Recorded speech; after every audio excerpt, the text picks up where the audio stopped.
If you know an ICE agent personally, what is that relationship like now? She left ICE a few months after Trump turned it into a controversial yet generally seen as all-right organization into the Gestapo. She was going to re-enlist in the military but decided to instead join a fire department after looking at where the government is going. My second cousin is an ICE agent. He failed the NYPD psych evaluation 3 times, if that tells you anything about his character or intelligence. We never really had a relationship, but we definitely won't now. The idea that you can take a psych evaluation 3 times? Oh my God. Know a Border Patrol guy. He's European. English is his second language. Married an American. Moved back to France for free IVF. Moved back to America. Adopted 2 Chinese children. Joined the Border Patrol. Hates all immigrants. Openly. Does not see the irony. Tells stories about getting his dog to falsely alert on people who he thinks aren't respectful enough. Real prize of work. The biggest piece of shit I knew from high school became a Philly cop. Last spring, when ICE came to Philly, I posted footage of those clowns with some commentary about how terrible it was. That high school piece of shit cop inboxed me to commiserate about how awful the ICE officers are. I was speechless. My ex is now an ICE agent. Huge piece of shit in his personal life, so I would expect him to be one in his professional life as well. I live near the border. Prior to Trump, it was like a different breed of immigration officers. I don't know if there are hard statistics or research into this, but as another poster pointed out a few days back, since the rush of ICE recruiting at the start of this administration, the Proud Boys and similar groups have gotten real quiet. Is it a coincidence because they're all getting what they want from the administration, or did they all join a new club? A buddy of mine from high school signed up. He was always a huge piece of shit. My uncle, by marriage, became an ICE agent, which was really surprising. He's bilingual, and he and his parents came here from Mexico in the 80s when he was a kid. He's apparently really on the everybody should do it legally train. As far as our relationship goes, I don't really actually talk to him much. He and my aunt live out of state, and we've never really been close. Not an agent, but I attended a meetup with a male nurse who worked at a facility back in 2016 or so. He seemed like an overall all-right dude, had some stories about the kind of people locked up there that do seem like the mission of ICE was very different back then. He certainly believed in it, and to his credit, worked a job to ensure they were in good health while detained. No clue where he is these days, though. My cousin is a director of ICE. At a family party this year, he came up to me and told me that they're desperately hiring and are even taking people out of high school without a college education. He told me to please send his referral link to any of my friends that could be interested and that there's a $500 referral bonus. I just nodded my head and looked for a time to exit the conversation. Very awkward moment for me. He was a fat piece of shit in middle school, a fat piece of shit in high school, a fat piece of shit cop, and now he's a fat piece of shit ICE agent. The above should be his obituary. 2 questions as a European. Are there female ICE employees, or are they all men? Could you guys just protest smarter by mass? Signing up to be ICE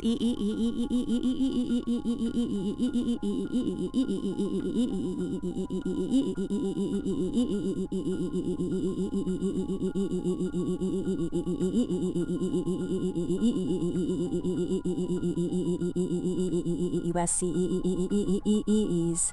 Collect the sign-up bonus and be nice to the people you're sent after and complete the admin so badly that they would have to delay deportations, release people, or disregard your work? Have a friend who retired from DHS a few years back. He has 2 sizable pensions, one from the Army and one from DHS. He got a letter from the feds offering a $50,000 signing bonus and $175,000 per year to come back as a contractor. He was also told they created an exception that would allow him to collect his pension while serving, so he'd be making about $425,000 per year. He turned it down because he has a moral compass. I have the utmost respect for him. I have a friend who is an HSI agent, different from ICE, but they fall under the same parent organization, DHS. He told me ICE hired 10,000 new agents very quickly, with no age limits and a hiring bonus. The recruitment was about quantity, not quality, and they sent the new recruits through a 6-week course, then put them out on the streets. Take that for what you will. It's no surprise that we have ICE agents shooting people in the face when their training is minimal to handle complex situations. Sad day in America. Apparently, John Ross has a lot of experience, so it's not lack of training necessarily. Some of them are just thugs. But I'm sure it's also true, a lot of them are poorly trained. You should know that other firearm-carrying federal agents are being commandeered to support ICE. I know an IRS special agent who is not doing any IRS work. He told me this in the spring of 2025 personally. He has been commandeered to support ICE. I won't say any more about my relationship with him, but in any case, people don't realize how deeply messed up the reality of the situation is. Superiors who were against this were fired. My oldest daughter is a federal law enforcement officer and was required to attend FLETC for training. She said the classes were originally a mix of federal agents, NPS, and so on, but they ended up filling a large number of seats with ICE agents to the point that it overwhelmed the training facility. Anyway, one of the ICE trainees reportedly got drunk, stole a government vehicle, and crashed it. Absolute shit show. Before the new administration, my friend got a job in the police force of my city. He thought he was going to do admin work with his criminal justice degree, but they immediately transferred him to the ICE department because he was Puerto Rican. He hated it and realized the whole team was racist and left after less than a year. A friend worked for DHS targeting white-collar crime. His group was repurposed to ICE. They are, as you might imagine, quite unhappy. They're being forced into drawing lots to get sent to Minnesota for 2 weeks at a time now. I know one. He retired like a sane person when this all started. I have a cousin who's in ICE. He seems to be angry at everyone. Lots of, "you don't understand the horrors I've seen," and "be grateful for your ignorance" type messages. He thinks he lives in reality, and everyone else is blinded by propaganda and ignorance. I have a relative who's been with ICE for over 20 years. He has a lot of wild stories of major drug busts. Before all of this stuff started, he said there wasn't one agent he knew who wanted to see a hardworking immigrant deported.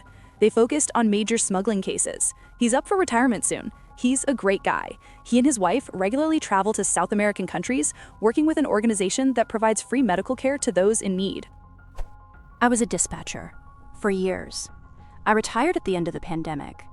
The ICE folks I worked with on occasion back then were similar to the FBI, very well informed, did things by the book, and didn't push boundaries if something was outside of my power.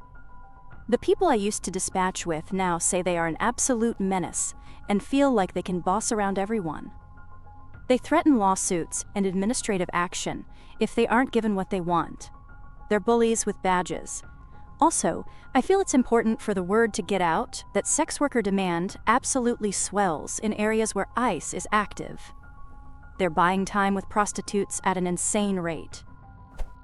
Not ICE, but for fuck's sake, get the fuck out. Every thread you all show up. My nephew is ICE. Got in a fight over the weekend with my family because I voiced opposition to ICE. He was nice as a kid and shy, never started problems. I'm honestly shocked he joined ICE. Guess people change. A guy from high school became one this month and literally arrested his undocumented wife and had her deported. I work part-time at a bar, and one of the regulars is a counselor for the detainees in the local ICE facility. She is definitely an alcoholic, and I can tell the job weighs on her very heavily. After a couple margaritas, she'll go from talking badly about the detainees to looking up local protests that she can participate in. I think she could use a little bit of counseling herself. Wow, what a dichotomy. I too hope she gets the help she needs. Here's a fun one. I'm not in the US, but a friend moved there illegally, overstayed her visa in November 2024. She's dating a guy that works for ICE, and neither of them sees how nonsensical that is because she doesn't look or act like a criminal. The guy is a full-blown white nationalist, and his social media posts are vile. Last time I spoke to her was around July. I asked her how she was okay with all of this being undocumented herself, and she said she didn't care because they're cleaning up the country. Actual cognitive dissonance. Needless to say, it was enough to never reach out again, lol. Thanks so much for watching. If you enjoyed this video, hit the like button. It really helps. Subscribe for more, and tap the bell so you don't miss the next one.